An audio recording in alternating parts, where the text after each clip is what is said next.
Being built by China Communications Construction Company, the 600 kilometers long East Coast Rail Link is a mega rail project in Malaysia. Once completed, it is expected to boost the economic development of the country's East Coast region and upgrade the level of connectivity along the line.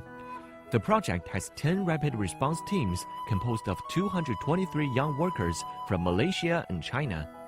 They have made great contributions to the high efficiency and high quality construction of the ECRL project. 从小面对黄河，我就有了架桥的梦想。很荣幸来到祖国的一带一路中教马东铁项目，实现自己的理想，奉献自己的青春。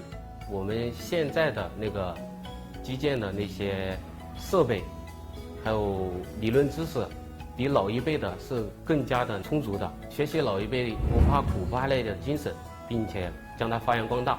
同时也会通过我们青年突击队的努力，将马东铁这条铁路修建的更加的牢固坚实。我记得他打第一次桩时，我在现场，2年多，感受挺多的。除了自我提升以外，就是看着工程慢慢的一直在往前走，一点一点的累积，就是觉得离的目标越来越近。